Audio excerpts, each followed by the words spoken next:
Bonjour à tous. Avec une énorme joie, un grand plaisir et un grand honneur aussi, qu'aujourd'hui nous rencontrons Yann Manouk pour son dernier ouvrage, Le Chant d'Aïganouche, que je remercie de nous accueillir.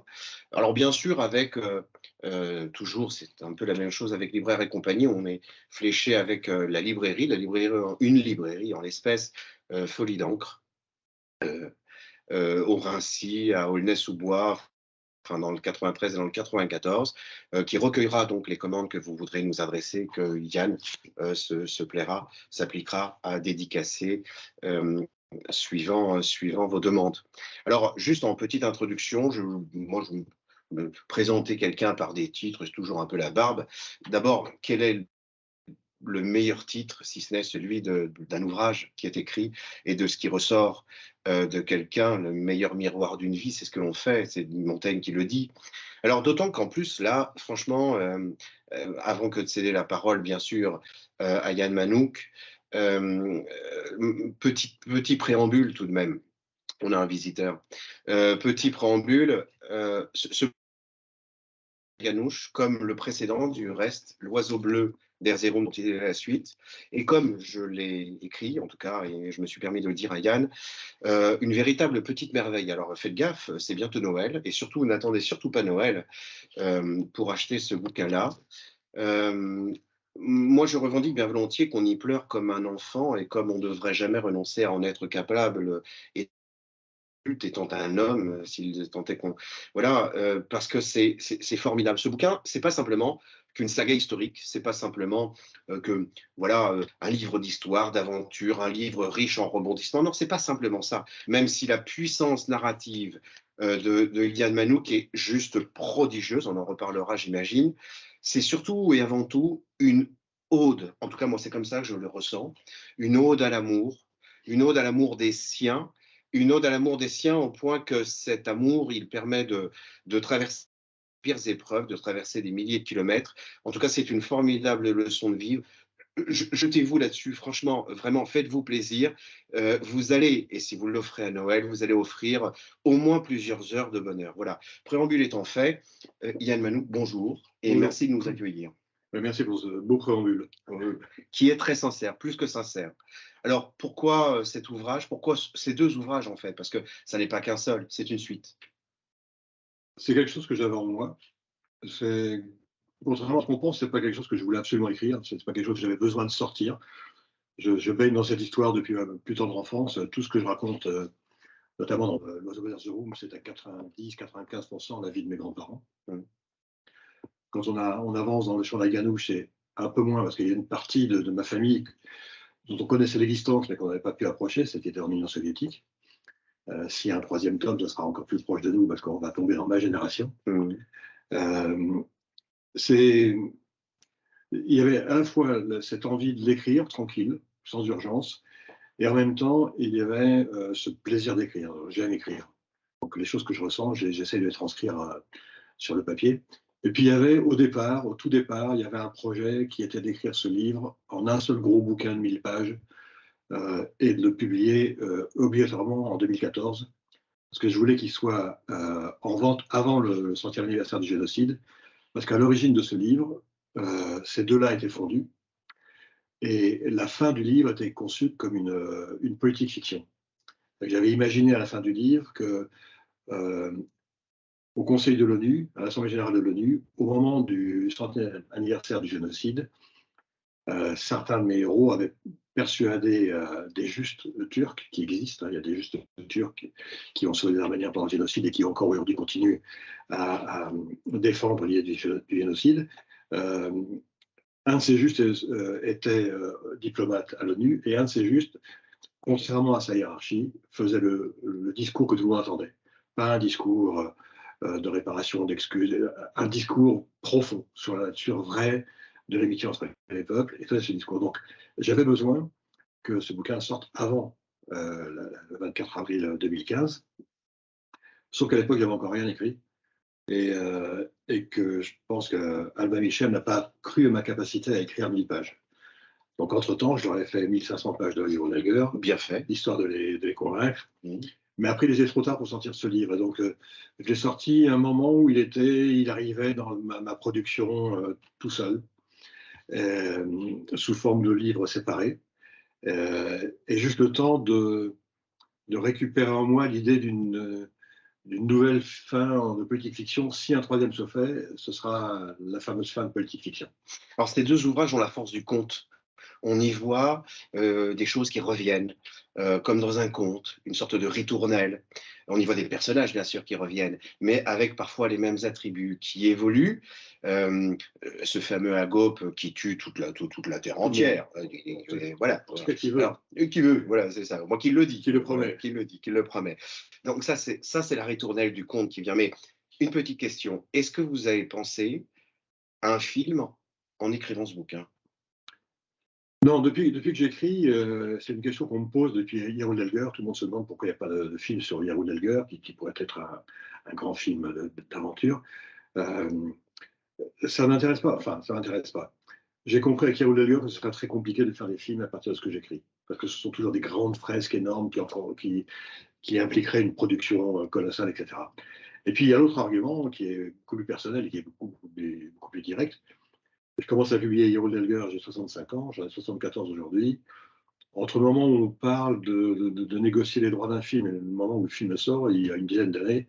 Et très honnêtement, je me fous de ce qui arrivera quand j'aurai 84 ans. C'est d'accord, mais pour préciser ma question, quand même, il y a des choses qui sont là aussi puissantes du point de vue des images et là aussi qui correspondent à l'écriture d'un conte. On voit des espèces de fondus enchaînés. Je crois que j'ai une culture cinématographique très étendue, mais tout de même, c'est très fort. Oui, je le sais, ça. 367 ou 364, je ne sais plus.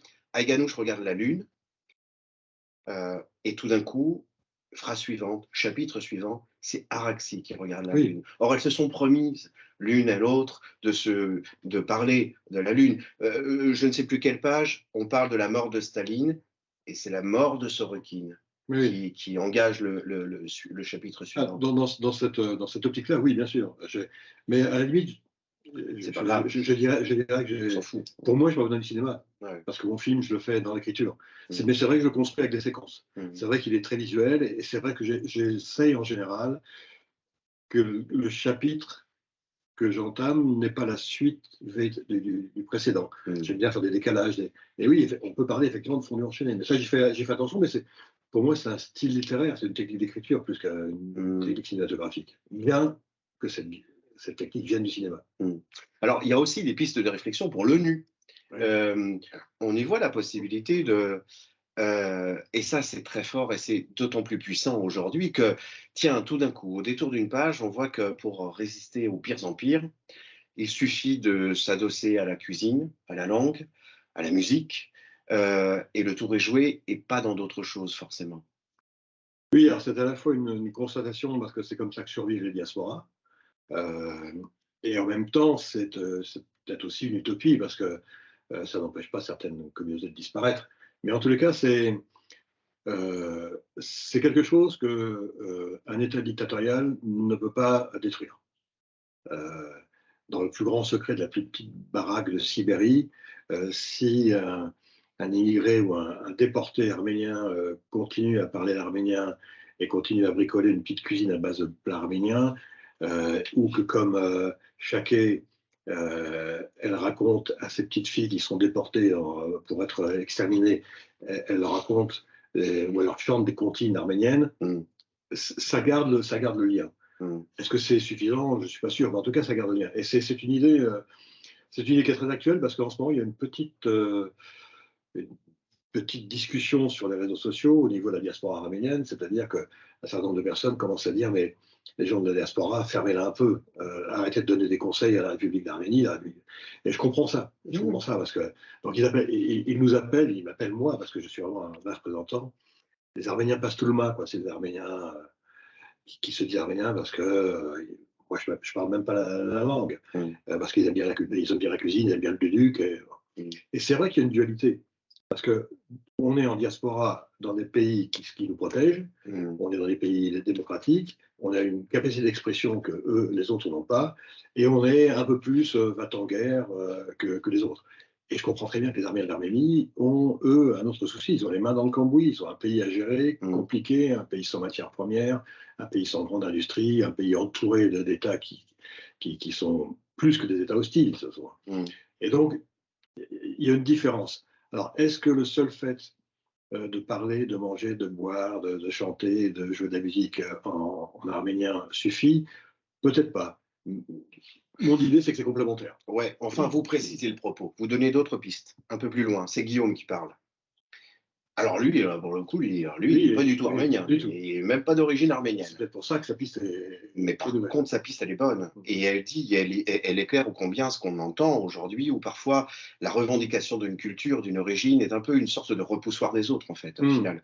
Et là, lui, il donne une piste qui est très précieuse, et vous la donnez avec, bien sûr. Fais les choses, pratique. Je vais être arménien parmi les autres, au milieu de ceux qui ne le sont pas. Dans ce cas, je fais. Vous le dites, je fais dans ce que je compose, dans ce que je chante. Et puis alors, si on n'a pas compris, dans ma vie d'artiste, et puis si je suis boulanger, je ferai des croissants arméniens. Bref, c'est l'action aussi qui détermine un petit peu plutôt que l'apparence. Et ce que vous dites, les Arméniens par Storma, là, on fait des choses. Oui, mais c'est un peu ce que je faisais avant d'écrire ces deux bouquins. C'est que dans tous mes bouquins précédents, quelque part, il y a un Arménien. Il y a toujours un personnage arménien. Il y avait le personnage de Zarza dans la trilogie mongole. Il y a le personnage du collecteur de dettes dans les polars américains. Il y a toujours un collecteur de dettes. Il est arménien. Et à chaque moment, il essaye de passer un petit quelque chose. Lui, il a un gimmick, le collecteur de dettes dans les polars américains. Il se qualifie toujours. À un moment où on lui dit, quand même, tu pousses un peu là, il dit oui, l'Arménien sait être en retort. Ou alors, quand on lui fait un combien, oui, l'Arménien est malin, ou l'Arménien est tenace. Mais ça, c'est l'heure du conte qui revient, ça, c'est la ritournelle. Vous parliez de conte tout à l'heure, et oui, moi je suis fier d'être romancier, parce que je trouve que le romanesque, c'est l'essentiel de la littérature. Et en même temps, je suis très attiré par le conte. C'est vrai que je mets dedans des techniques de conte, des techniques qui sont des sortes de ritournelles qui reviennent comme un refrain, avec des répétitions, avec ce qu'on appelle aujourd'hui, dans mon anglais, le gimmick. Mais voilà, oui, j'aime bien ça, effectivement. Alors, faire, ok, au-delà de la seule et unique apparence, moi je le disais au démarrage, j'ai trouvé l'impression, la sensation qui m'a débordé à la lecture, et notamment du deuxième, c'est cette ode à l'amour et cette ode des siens. Est-ce que ces gens, donc, et quels qu'ils soient, aujourd'hui arméniens, mais cela peut valoir pour n'importe quelle origine, qui ont pris cette peine de traverser des milliers de kilomètres, qui se sont exposés à la vie et qui l'ont perdu pour certains d'entre eux, qui ont eu pour objectif de survivre avec l'espoir ultime, le but ultime de fonder une famille. C'est ce que font chacun des personnages les uns après les autres. Est-ce que cette ode à l'amour et l'amour des siens n'est pas au final la meilleure façon d'être et de faire ce que nous ont légué nos ancêtres? Par la force des choses, puisque dans cette notion d'amour, il y a forcément la question plus prosaïque de reproduction, c'est-à-dire que l'amour des gens débouche sur un mariage, une filiation, etc. Donc oui, bien entendu, plus on s'aime et plus on survit parce qu'on crée des nouvelles générations. Il y a cet aspect-là. Après, d'un point de vue d'amour en général, oui, si les gens s'aimaient un peu plus, peut-être que le monde ne serait pas dans ce bordel actuel, quoi. Quand on voit, par exemple, la haine absolue d'un certain discours turc, on est sidéré aujourd'hui. Quand un diplomate turc peut dire la Turquie a les moyens d'éliminer définitivement l'Arménie, géographiquement et historiquement. Quand on arrive à cette définition, qui est une autre définition du génocide, entre parenthèses, on se dit, mais à Haït, c'est la fameuse réplique pourquoi tant de haine, quoi, pourquoi tant de haine? Et le problème, c'est qu'on la voit à tous les niveaux, cette haine. Elle est souvent due à la méconnaissance. Moins on connaît et plus on a la haine. De la même façon que moins on connaît et plus on a peur. Moi, j'ai passé 13 mois en Amazonie dans ma jeunesse. Quand je suis parti, je touchais pas un asticot, quoi. J'avais horreur de tout ce qui était bestiole. Bon. C'est embêtant en Amazonie. 13 mois après, on faisait des films animaliers, on choisissait d'abord le décor, ensuite on allait chercher l'animal qu'on allait filmer. Ça, on se dit, ah, ici c'est pas mal, c'est joli, belle lumière, on ferait bien un boa. On allait chercher un boa de 4 mètres, on l'amenait. Si la prise de vue n'était pas assez bonne, on tirait par la queue, on la ramenait, on faisait une deuxième prise, une troisième prise. Pourquoi? Parce qu'entre-temps, j'avais appris à connaître. Quand on est dans la jungle et qu'on est face à un serpent, si on sait, parce que quelqu'un nous l'a dit par expérience, qu'un serpent ne peut pas, grosso modo, attaquer à plus de 2 tiers de sa longueur, parce qu'il faut 1 tiers pour rester stable, pour pouvoir se déclencher, on connaît sa zone de sécurité, et on en a vraiment. Donc voilà, il y a ça aussi, il y a cette connaissance. Et peut-être que l'amour dont vous parlez, c'est ce qui permettrait de mieux connaître les gens, et donc d'en avoir moins peur. Alors Puis le devoir d'amour entre une famille, si des gens ont traversé tant de milliers de kilomètres pour survivre, ont fondé donc des familles, c'est à tout le moins un défaut de plats, de photos, d'argent peut-être, j'en sais rien, de coutumes, mais au moins la reconnaissance et l'héritage qu'on leur doit de reproduire un petit peu cette chose-là. Alors, rentrons dans l'histoire de la mémoire. Ouais. Parce que pour le coup, au début de l'oiseau bleu d'Erzurum, remonte, ça aussi c'est plusieurs heures de bonheur, hein, faites gaffe. Alors, au début de l'oiseau bleu d'Erzurum, vous annoncez la couleur. Et vous le rappeliez au démarrage de la petite interview, là. 90-95% de l'histoire de ma famille. Bon, très bien. Il y a une fidélité. Mais vous annoncez la couleur immédiatement en disant, bon, écoutez, ceux qui ne verraient des infractions à l'histoire, qu'ils aillent au diable. Parce que c'est l'histoire. Alors, il y a mille et une façons de retranscrire l'histoire, c'est ce devoir mémoriel qu'on invoque à tout va, et un petit peu n'importe comment. Alors, sortons comment dire, du cas seulement arménien. La Shoah, par exemple. Bien sûr, il y a ce fameux film de Lanzmann où on voit des gens, où ils forcent les gens, d'ailleurs, de façon assez violente, assez brutale, à témoigner. Il y a Nuit et brouillard, où là, pour le coup, on sert du cadavre. Et comme ça, là, on peut mesurer. Il y a le livre d'histoire qui dit, voilà, tel million de morts, etc., etc. Il y a la liste de Schindler, déjà, qui est déjà un petit peu différente. Et puis, il y a La vie est belle, dans laquelle les gens qui n'ont strictement rien compris ont trouvé que c'était une farce, qu'on rigolait pas avec ce genre de choses. Pour autant, on ne peut pas faire autrement que de s'attacher au personnage. Et quand il disparaît, on n'a plus qu'à faire une multiplication par 6 millions. Est-ce que c'est dans cette même veine-là que vous vous inscrivez? À Clavier Bell, oui. J'ai pensé en écrivant, bien sûr. Bien sûr, c'est du même principe. Le personnage d'Agop est là pour ça. L'innocence d'Aïganouche est là pour ça. Bien sûr. Ce qui est terrible, c'est que on vit par cliché. Et plus on avance dans cette société d'image, plus on vit par cliché. Si on prend par exemple rapidement la Mongolie, quand je parle des nomades dans Yeroul Delger, les gens s'imaginent que les nomades, ce sont des gens bien heureux, débonnaires, qui déambulent dans des paysages magnifiques. Non, le nomadisme, c'est exactement le contraire. Le nomadisme, c'est une technique de survie en milieu hostile. Il n'y a pas de nomade là où il n'est pas hostile. Mais on aime bien vivre sur cette image-là. Et sur toutes sortes de choses, on vit sur ces images-là. Mais la vie est beaucoup plus compliquée. C'est-à-dire que oui, dans toute tragédie, il y a des histoires d'amour, il y a des belles histoires. Je regarde très souvent ce qui se passe en Ukraine, et de temps en temps, il y a des reportages, et on voit des gamins qui jouent. Ils jouent, c'est la guerre. Il y a des gens qui meurent, beaucoup de gens qui meurent, hein, probablement 200 000 si on croise tous les chiffres. Mais la vie n'est pas faite que de ce qu'elle nous impose. Elle est faite aussi de moments qui lui échappent et que nous on récupère. Il y a sûrement des gens, c'est évident, en pleine guerre, qui se sont rencontrés, aimés, embrassés, qui ont fait l'amour. Il y a des femmes qui ont été accouchées et qui ont eu le bonheur d'avoir un enfant, malgré la guerre. Donc il y a tout ça. Et oui, ce texte, enfin ces textes se veulent un peu des défenseurs de cette idée-là, quoi. Exactement comme la vie est belle, oui, bien sûr. Et cet amour, vraiment, qu'on a pour ces personnages, moi j'avoue, on pleure comme un gosse là-dedans. On ne peut pas faire autrement quand la dernière page se referme, de se dire, mais zut, si on multiplie, ça va pas. Et d'ailleurs, vous annoncez la couleur aussi au démarrage. Vous dites que il faut la haine à un homme pour avoir l'impression de vivre. En fait, c'est symétriquement l'inverse. Oui, c'est une partie de l'humanité a besoin de cette haine pour vivre. Une autre partie préférait que ce soit l'amour. Mais tout nous y entraîne, tout nous gère un match de foot. C'est une ode à la haine, hein, contrairement à ce qu'on pense. C'est-à-dire que quand on voit les blocs de supporters faire des cris de singe dès qu'il y a un joueur noir, ou dans le seul mot entre Lyon ou Paris et Marseille, la seule référence c'est Marseille on t'encule ou Paris on t'encule. Ce sont des entraînements à la haine. D'ailleurs, on disait bien à l'époque des Romains, les jeux étaient justement faits pour souder des gens dans quelque chose qui surtout n'est pas. D'ailleurs, on parle souvent de l'Arménie et comment elle s'est retrouvée dans cette histoire-là. Il y a quelque chose de fantastique, c'est que dans les trois grandes religions monothéistes, deux sont très semblables, le judaïsme et l'islam. Elles sont nées de conquêtes tribales, de guerres. Elles sont ensevelies sous une tonne d'interdits, et chacune à leur manière, d'une façon ou d'une autre, promet à ses adeptes d'être le peuple élu, ou que le monde entier lui appartient ou doit lui appartenir. Et au milieu, il y a le christianisme, donc, qui vient par balancier en opposition au judaïsme, et l'islam reviendra en balancier au christianisme. Mais le christianisme, c'est fantastique.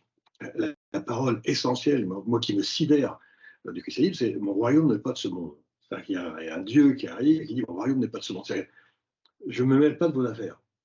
Ce qui est une phrase extrêmement révolutionnaire à l'époque. Ça veut dire qu'on peut être chrétien tout en étant citoyen de n'importe quel autre empire. Bien entendu. Alors, suivant les interprétations, parce que les interprétations peuvent varier au fil des siècles. Par la suite, mais à l'origine, c'est ça. Mon royaume n'est pas ce monde. Et nous, qu'est-ce qu'on fait? On est le premier pays à adopter le christianisme comme religion d'État. C'est-à-dire qu'on est le premier pays à faire le contraire de ce que le principe voudrait dire. Et donc, on est avec cette interprétation particulière qui, probablement, d'ailleurs, nous vaut la haine de tous ceux qui nous entourent. Alors qu'au départ, on prend ce principe chrétien, mon royaume n'est pas de ce monde, et aimez-vous les uns les autres. C'est deux paroles révolutionnaires à l'époque.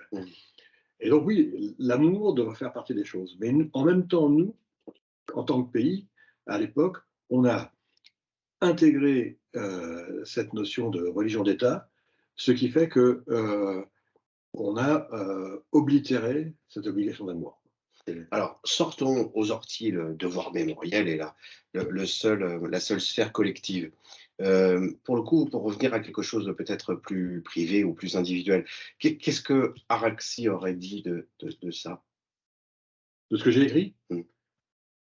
Elle en aurait pleuré, parce que ce que Araxi m'a raconté, ce que Araxi et Rigaz m'ont raconté, mais surtout Araxi, ça s'est passé sur une trentaine d'années. C'est-à-dire que quand j'étais tout gamin, que je lui demandais ce qui s'était passé. C'était ma deuxième question. Et quand j'étais tout gamin, elle faisait une phrase, elle ne la terminait pas et elle pleurait. C'est que c'est venu vraiment petit à petit. Plus j'ai grandi, plus j'étais adulte. J'ai presque amené, mais j'ai jamais eu l'intention de l'interroger. Ça n'a jamais été un interrogatoire. Je lui montrais que je m'intéressais à ce qui lui était arrivé, et petit à petit, c'est arrivé.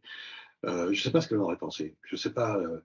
Vous y avez pensé à ce qu'elle aurait pensé en écrivant? Non, je fais très attention quand j'écris, surtout quand j'écris des choses qui recoupent la vie de ma famille, ou même d'ailleurs quand j'écris des scènes qui soient complètement romanesques. Je fais bien attention à ne pas tenir compte de ce que pourraient penser les gens que j'aime et les gens qui me connaissent. Sinon, ce serait une forme de censure.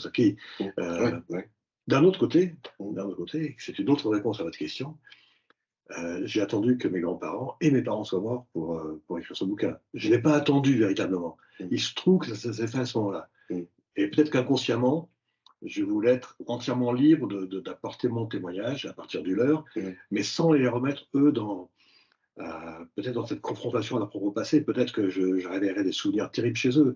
Peut-être que ma grand-mère, qui m'a raconté tous ces malheurs qui font la première partie de L'Oiseau bleu dans the Room, même si j'ai enlevé les deux pires, peut-être qu'il y en a d'autres pires encore que ne m'avait pas raconté. Donc voilà, alors, non, je ne fais pas attention, je ne veux pas faire attention à ce que vont penser les gens que j'aime et que je connais. Et en même temps, force est de constater que ce livre m'est venu de façon plus spontanée, plus directe, une fois qu'eux avaient disparu. Alors, pour autant, j'imagine qu'il y a plein de gens, parmi ceux que vous rencontrez, dans les dédicaces, dans les librairies, j'en sais rien, qui se retrouvent dans une situation analogue à la vôtre, avec cette différence, et quelque part j'en fais partie, de ne pas avoir consigné pendant je ne sais combien d'années tout un tas de souvenirs. Qu'est-ce que vous disent ces gens, en fait? La remarque principale, les gens dont la famille a vécu ce genre de drame, sont tous sur cette notion de remerciement. Merci d'avoir su écrire ce qu'a été aussi la vie de ma famille. Mmh.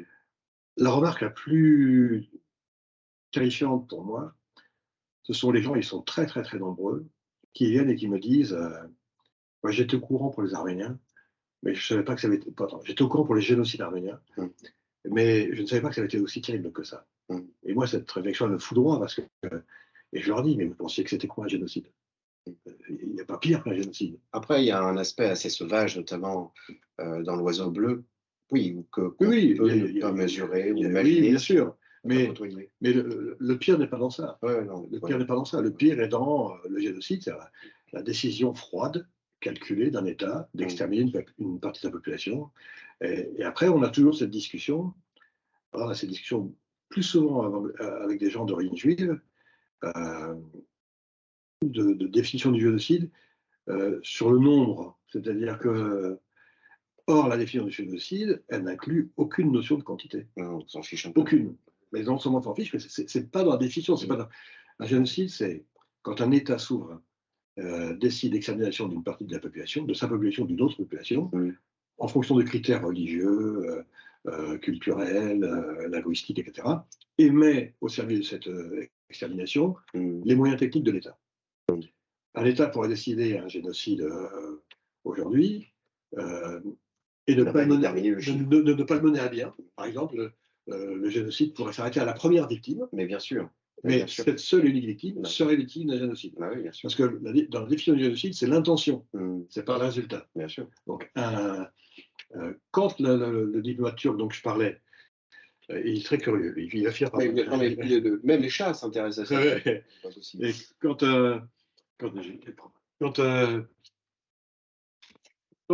quand ce diplomate turc dit dans cette phrase très courte que la Turquie a les moyens d'effacer l'Arménie géographiquement et historiquement, c'est un qualificatif du génocide. Il n'y a pas besoin qu'il y ait de mort. Cet homme-là est un génocidaire. Bien sûr. Il n'est pas passé encore à l'acte, mais il est génocidaire. On ne peut pas restreindre au racisme le fait de n'être qu'avec une seule personne et justement ne pas étendre cette capacité au terme de génocide. Alors, une dernière question. Est-ce qu'il y a un tome 3 ? J'ai tout fait pour que le 2 se termine sur une ouverture. Mais comme ma manière d'écrire est un peu particulière, moi je n'écris pas sur commande. C'est-à-dire que je ne reçois pas de contrat avant d'écrire le bouquin. J'écris des livres et je les propose à l'éditeur. Donc j'ai bien fait savoir à Albin, qui l'a su d'ailleurs en lisant le bouquin, qu'il y avait une ouverture sur un tome 3. Maintenant, c'est de me dire si au niveau des ventes, ça les intéresse ou pas. Sachant que le tome 3, s'il existe, sera un basculement réel. Parce qu'on va arriver à ma génération. Donc ça va devenir des souvenirs qui me sont plus personnels que des souvenirs de ma famille. Ça va se passer dans une période où mes parents existent encore. Donc les comportements que je vais décrire qui me concernent vont influer sur la façon dont je parle de mes parents. Mais surtout, c'est le basculement de l'Arménie de l'autre côté. C'est quand l'Arménie, quand certains Arméniens passent de l'autre côté dans la violence, avec notamment l'apparition d'Azala et des attentats arméniens. Donc ça va être quelque chose qui sera à la fois fondamentalement différent et l'aboutissement de ça. En fait, l'aboutissement, c'est pas dangereux ce que je veux dire, enfin, c'est quand même un peu limite, mais l'aboutissement d'une diaspora bien intégrée, qui s'embourgeoise un peu, qui s'intègre parfaitement au pays qui l'accueille, sans que le problème à la source de cette diaspora soit réglé, c'est forcément l'appel à une autre violence. Parce que la génération qui va arriver derrière, les 2 ou 3 générations derrière vont arriver en se disant mais vous vivez comme des petits bourgeois, sans avoir réglé le problème d'origine, sans qu'on soit encore reconnu.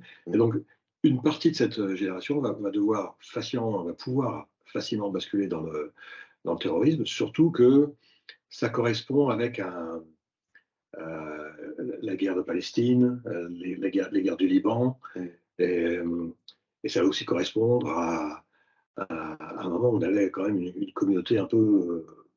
on avait une diaspora qui semblait très unitaire, et elle l'est en tant que diaspora, mais par rapport au pays elle était quand même source de tension. Le pays lui-même a connu des tensions internes. Mmh. Il faut reconnaître qu'on n'a pas toujours donné au monde l'image d'une démocratie exemplaire, quoi, hein. Mmh. On s'est quand même réglé des comptes à coup de mitraillette dans le Parlement. Mmh. Donc voilà, donc, si troisième volume il y a, parce que moi je suis prêt à écrire, bien entendu, euh, il sera à la fois complètement différent de ça et en même temps la suite logique de ça. Mmh. Voilà. OK. Et bien, mille merci de nous avoir reçus. Et Alors, merci à vous. je propose à tout le monde, hein, de faire une large pétition réunissant peut-être tous les gens qui auront écouté cette petite vidéo, et les chats aussi d'ailleurs, Je suis pour faire une pétition auprès d'Alma Michel et de Yann Manouk pour qu'on ait enfin un tome 3. J'insiste vraiment sur le fait que c'est pas seulement l'approche de Noël, ce sont des heures vraiment formidables, euh, où on retrouve un conte des temps modernes. C'est tellement vrai d'ailleurs que pour sortir du cadre seulement arménien, ayant lu un ouvrage sur des pêcheurs islandais, alors pour le coup, en n'ayant pas forcément un attrait particulier pour ce, on retrouve la même force, la même puissance de narration, c'est juste formidable. Alors, de grâce, faites-vous plaisir et faites plaisir autour de vous. Achetez ces 2 bouquins et surtout ne faites pas que les acheter. Lisez-les, bouffez-les, engloutissez-les et de grâce, signez cette fameuse pétition des hommes et des chats pour qu'on ait un troisième tome. Merci beaucoup. Merci. Merci.